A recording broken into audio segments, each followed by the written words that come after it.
This is the mine, okay? Can you hear me now? Yes. Can you hear me now? Yes.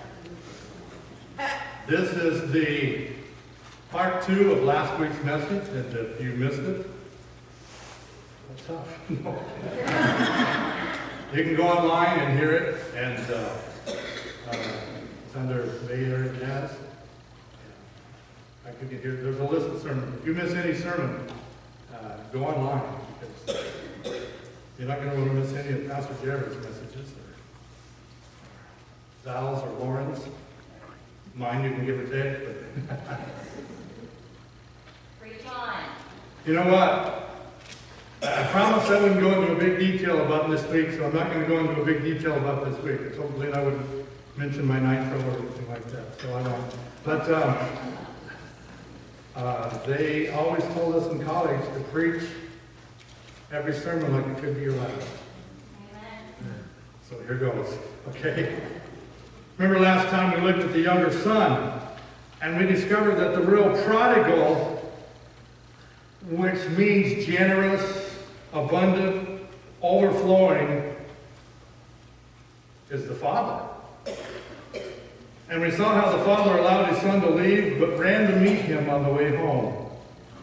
He also welcomed him home with the royal treatment, and he put on the robe and he put on the ring and treated him like royalty when he got home. And I told you last week that we're going to look at the father through the eyes of the sons. And last week we looked at the younger son, a very well-known story. This week, the plot intensifies because we're going to look at the older son, the father through the eyes of the older son. And most of Jesus' listeners could not allow themselves to identify with any aspect of the lost son.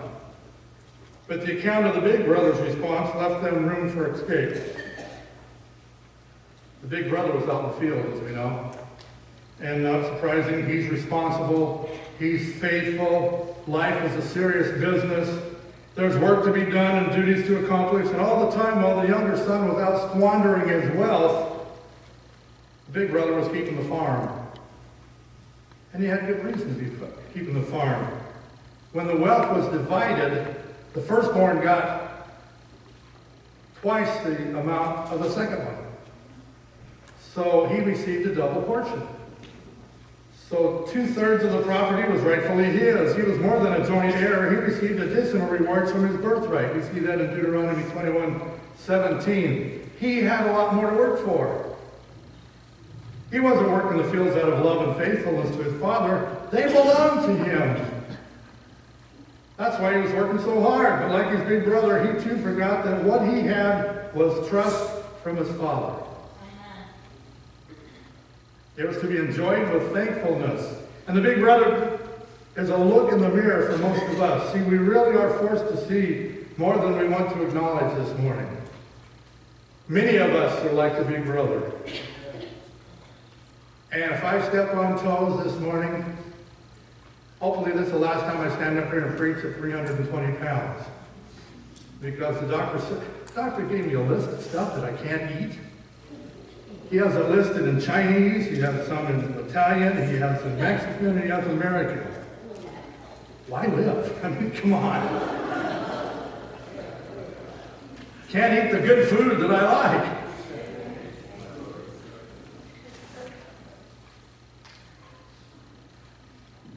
The big brother is a look in the mirror. And there are lines of judgmentalism, lines of pride or self-sufficiency cut in our brows. Our ways or traditions are set with serious determination. And most rightly of it all, sometimes there's no joy in our, there's no joy in our eyes, but yet we come to church, we sit there, but are we coming out of habit? Are we coming because that's what we always do on Sunday morning? Or is there joy? Do you look forward to going to church? I made a statement many years ago. The reason that so much happens during the revival, Earl, is because when a special speaker like Steve Manley or somebody like that's coming, we get all prayed up 2 or 3 weeks before the revival service starts. We're praying for a revival. We're praying for people. We're praying for something to happen. And you know what it does? Amen. And I told my congregation one time, what would happen if we came to church every week prayed up like that, expecting something to happen? We could have revival every week. My church in Ellisburg, my church in Impop, we expected to see new people every week. We started out with the light that shines, when somebody takes it. It never went out. That's what church is all about. And we're going to look at this morning why some people don't come back to church. See, we need to understand and identify with the big brother as we watch his reaction when he came back from the field. Why shouldn't he feel annoyed when he returned back? Find a party in full swing for the younger brother? What's all the celebration about anyway? Why weren't those servants and friends out in the field working with him? And he got annoyed and he got enraged when he learned the reason for the celebration. His brother was back. Why celebrate that? That squanderer, that loose liver, that irresponsible, he didn't deserve a party. He needs to conform to the rules. He can't expect me to change for him. I've worked hard to make this farm what it is today. No little brother with a different lifestyle or a different way of doing things is about to come and change that. I've worked hard to make this church the way it is. No new youth pastor, no youth children's pastor, no new... Wait a minute, I'm starting to meddle. Okay. He's not going to lure my father's relationship away from me. A party? I'm not going to have anything to do with that. He would not dignify the celebration with his presence, and he turned on his heels with white-hot anger flowing through his veins, and guess who's there? The Father. Amen.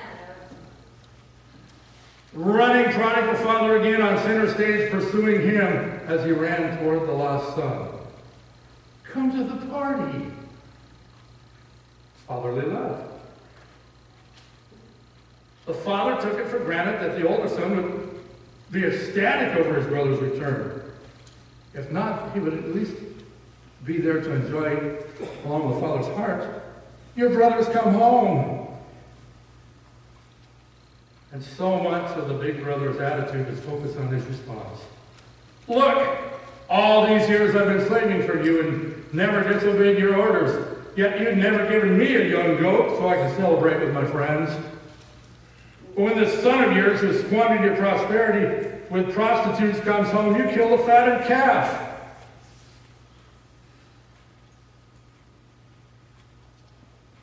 Almost every word he exposed the self-justifying relationship to the Father. But more than that, did not he expose what was hidden in his own? Nowhere in the scripture did it say he was squandering it with prostitutes, but the older brother said he was. He was causing false accusations. Was this the big brother's own sin of fantasy? He read into the record his own imagination of what his brother had done. He projected what was going on. It tells us more about him than his brother. Let's look further at the brother. He was self-righteous. His status with the father, he thought, was dependent on his service and obedience. He never missed a move in his carefully plotted game plan. Completely missing his father's gracious heart, he was determined to be faultless and flawless. Also, he could maintain his status on the basis of his own inadequacy. He wanted to be loved for his perfection. Anybody here ever come to church just because I better come to church? If you're coming to church out of, I just need to be in church because what would God think if I didn't? You're coming for the wrong reasons. We become proud because look at when I was a kid, we used to get Sunday school badges for perfect attendance each year. And I was one of those kids that had that whole slew of badges for perfect attendance in Sunday school. And, my parents didn't even go to church. And I was here every week. And look at this. Look at me. God's sure proud of me, isn't he? That pride leads to bitter judgmentalism or criticism. The lost are broken, and then the way they are because they haven't worked as hard as I have. and it's their own fault. Do we think that sometimes? Big brother sounds so righteous, doesn't he? He was looking for the Father's approval. And he was looking for esteem. And how could it be that a celebration would be given for a son that was so wicked? Had the world gone mad? Was there no standards? Had his brother lost all senses and sensibility? That word, sentimentality. Oh, last week I wasn't as smart as I looked. Okay? What the big brother was saying was this: what about me? Don't you admire my faithfulness? Have I worked all these years for nothing? You've never given me an appreciation banquet. You've never given me I've never gotten a Distinguished Service Award, and look at how many years I've been here.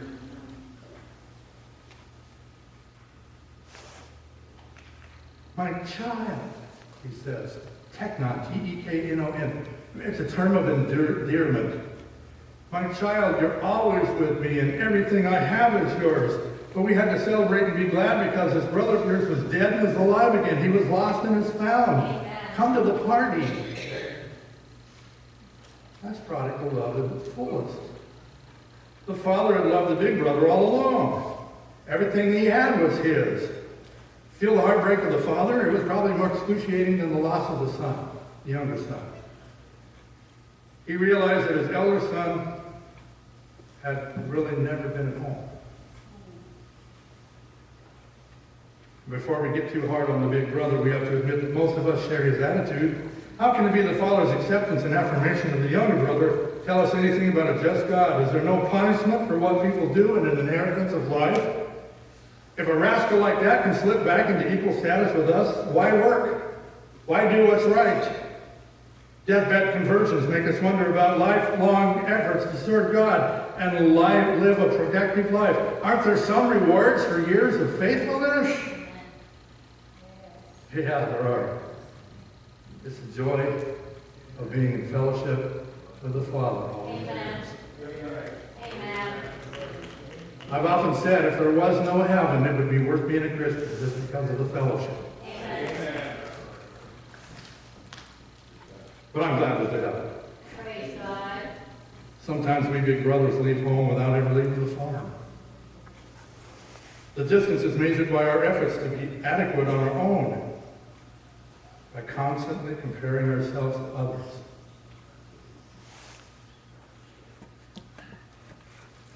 The judgment ain't going to be a group thing.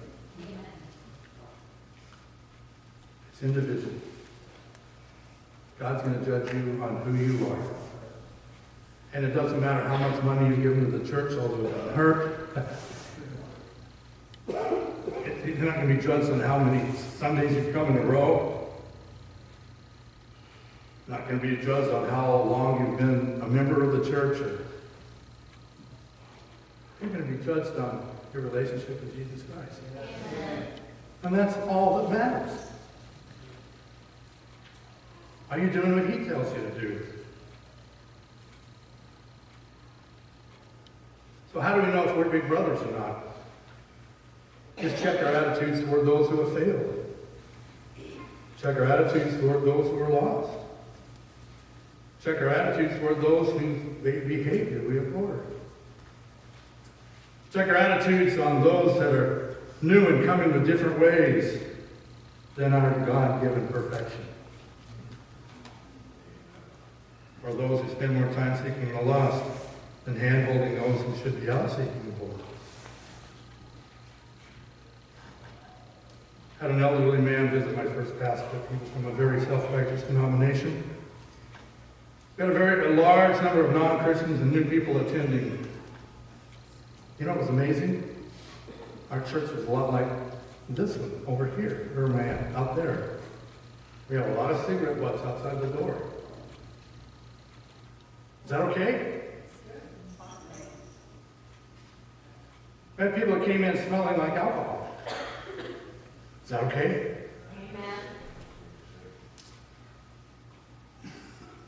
Back then, I wore my glass ring, and Becky wore earrings, kind of like we do now. And I don't know if I told you this last week, but he said to me, Pastor, I won't be coming back to your church. You and your wife wear jewelry, and there's too many hypocrites in your church. A good church is a church full of hypocrites. Well, when I was a young life director in the Tri-Cities, we started Young Life in the Kennewick area. And we had a rule at Young Life, no more than 50% of the kids who come could be Christians. Think about that. And we were running 40 or 50 kids, so that means 20, 25 kids were not Christians at the Young Life group. And the three of us leaders decided we're going to do something. We're going to make a deal. When they get 120 kids, and they're all meeting in houses, when they get 120 kids, we'll each swallow a live goldfish.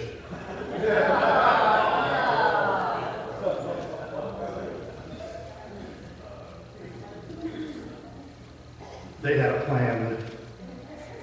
They walked in with carp. Not goldfish, I think. They look huge. And the 120th student came in carrying a bowl with 3 goldfish in it. These are goldfish, okay? And so we had our big bottle, and I went first, and I drank, and then I put the fish in, and it slid right down. It was great. Ron had a little more trouble. He kind of started doing this thing. If you chew on those, they'll go down. I'm kidding. Okay. It went down finally. But our other leader, Paul, that thing went nuts inside his mouth. And he couldn't keep it in his mouth. There's 120 kids sitting out there like this, and Paul goes like this. And that fish goes everywhere, out in the middle of the crowd, and kids are separating like this and stuff like that. They didn't let him off the hook. He had to go out and pick it up and do it again.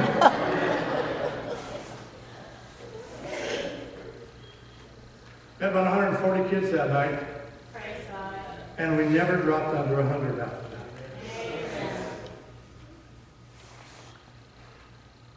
Well, we had a rule. Only 50% could be Christians.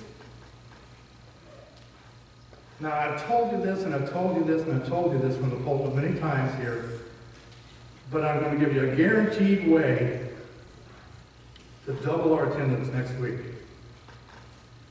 You ready for 500 people, Val? Next week, Val's preaching next week. Okay?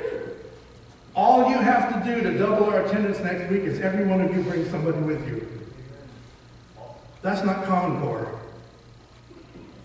That's just common sense math, okay? Everybody bring somebody with you next week. We'll have twice as many people here. Amen. Some of you get home and you go, oh yeah, that's right.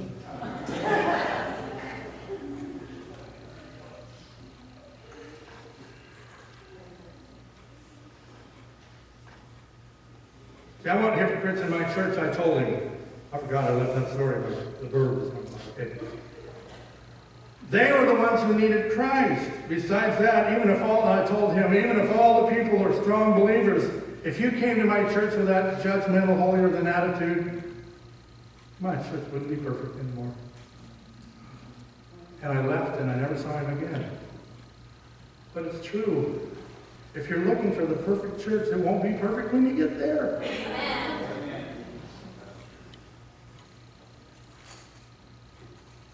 Jesus came to call the righteous.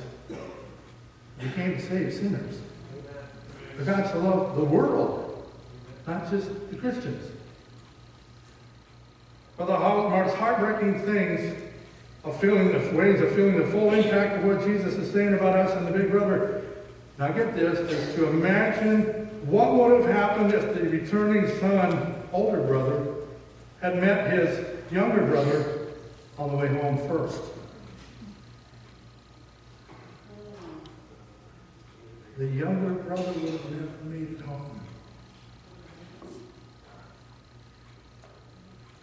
Living as a starving slave in a pigsty would be better than being starved for love and acceptance from his brother. And I wonder how many needy people never make it back to the Father's heart because of us big brothers in the church.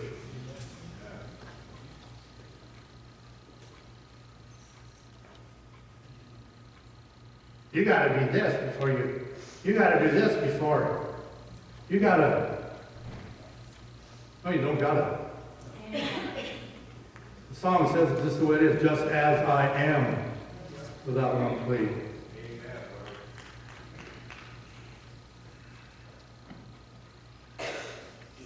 If being home with the Father means constantly contending with self-righteous judgmentalism or ungenerous and indignant attitudes and words from our Christian brothers or sisters, many people would leave or turn back and not even come back.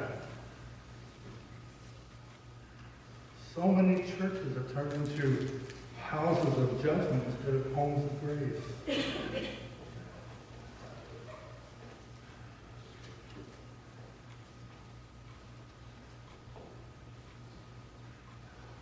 You know what? Considering that should be enough to bring us to the party.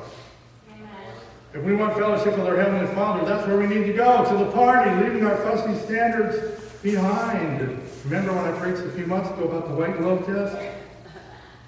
We need to take off the white glove. And did you notice that this parable never ends with all lived happily ever after? A lot of dangling loose ends make us wonder, did the brother ever change? Was he ever able to admit his own need for forgiveness from the Father? Jesus doesn't say, but we suspect maybe he didn't. Religious big brothers often miss the Father's joy now and forever, and that's a tragedy.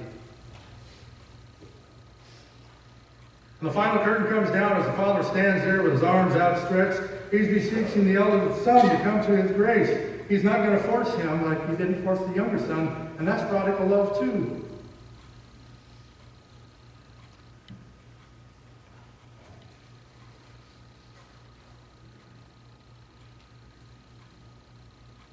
The Father had already begun the celebration. He knew I would come. He knew there's no other place to go. And there's a celebration going on in heaven this morning in churches all over the world. Amen. I'm going to ask our communion service to come forward. And I'm going to kind of talk to you about the rest of the message here while they're passing out the elements. And we want to thank the middle school, I think. Was middle school or high school made the bread? Middle school. Middle school made the bread. So the bread you're having this morning comes from Kingston Middle School. So if you like it, thank Jaden. Said you guys made the bread, right? If you like it, thanks. If you don't, thank Jaden. Okay, here we go. They're going to go ahead and be passing these out.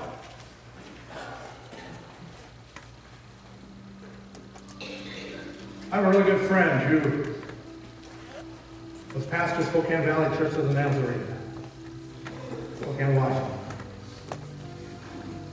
And Randy Denny, editor of the Preacher magazine, was about as big as you and I together, Mark. Just a little guy, okay? And he preached through several books of the Bible, kind of like Pastor Jerry does. And when he preaches through that book of the Bible, it becomes a chapter in a book. And I have his whole set of books, and Randy was preaching clear through the book of Acts, and I had that whole set. And Randy was doing 1 John. And he was preaching, and he had one more sermon in the last book he ever planned on writing, and it was a sermon called Is Your Passport Ready? And Randy was all set to preach this. Had to do with, are you ready to go home? Are you ready to meet Jesus? And he had written up, by Thursday the sermon was done, it was all typed up. And Friday, Randy had a massive heart attack. And he was in a coma Saturday, his coma Sunday, And Deb Wisen, one of his associates, preached that message, "Is your passport ready?" for Randy that Sunday morning because he was in the hospital in a coma. And Randy went home to be with Jesus Sunday morning.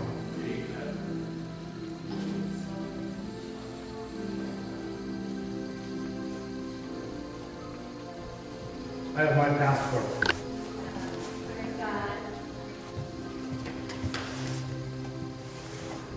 Tuesday morning I'm going in for 5 weeks of baptism.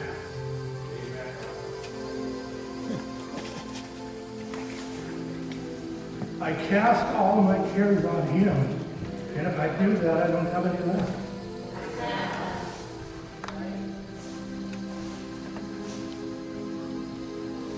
If something happens Tuesday,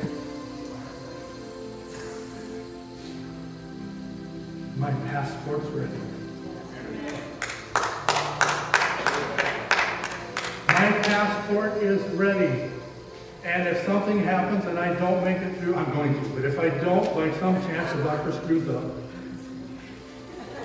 Because God ain't going to screw up, okay? But if I don't make it back here, I start to say home.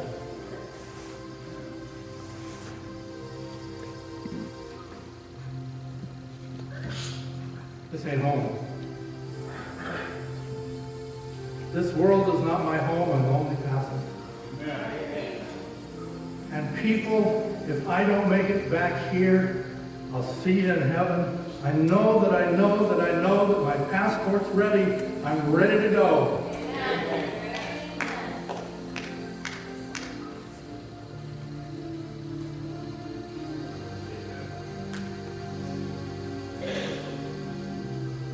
You've all got your elements, and they all represent, the bread represents the body, Jesus said, and the juice represents his blood. The body was broken, the blood was shed.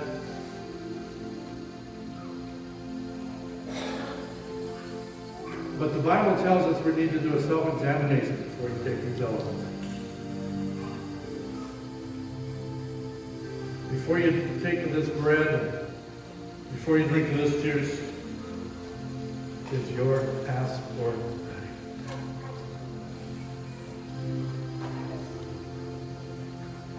Is your passport ready, people? Is it ready? If you don't know for sure, if you can't tell me without a shadow of a doubt that your passport's ready, you know what's more important than this cup and this juice? Is you making sure your passport's ready. Amen. You can drink this juice and eat this bread and still go to hell. But if your passport's ready, you can know for sure. And before we take the bread and the juice, is there somebody here today that needs to come and make sure without a doubt that your passport's ready? Anybody want to get up from where you're at and come and pray, talk to Jesus? Is there any doubt whatsoever in your mind? That you can be sure that you're sure that you're sure.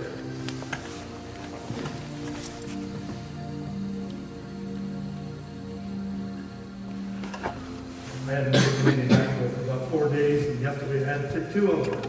I was debating whether to even preach this morning or not. I think God wanted me to preach this morning because I'm still alive. Anybody want to come?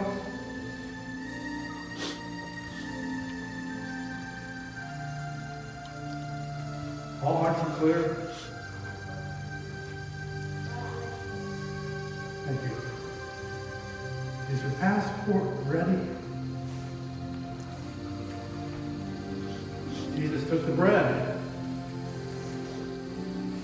He took it and he said, "This is my body which is broken for you.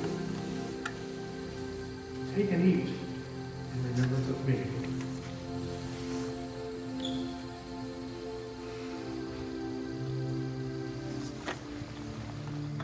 Isn't that good? Good job. Better than those cardboard things. Anyway, Then Jesus took the juice. He said, this is my blood, which was shed for you. Please take and drink.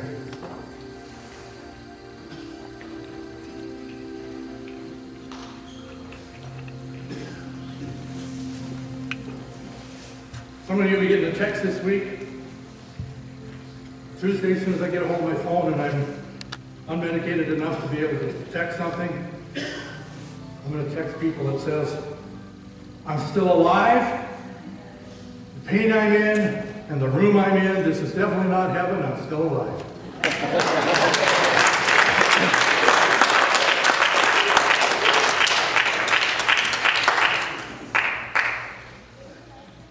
You won't be texting the first day. Yeah, probably. All righty.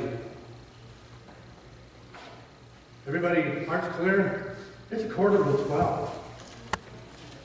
What are the kids going to do? They don't care. Huh? Actually, you guys got time to go to Sizzler and eat before they get out. Let's pray. Father God, thank you for today. Thank you for your message. Thank you for letting us examine our hearts and the rest of our bodies. And Lord, just give us a great week. Be with those that are going into surgery. And just be with the hands of the physicians.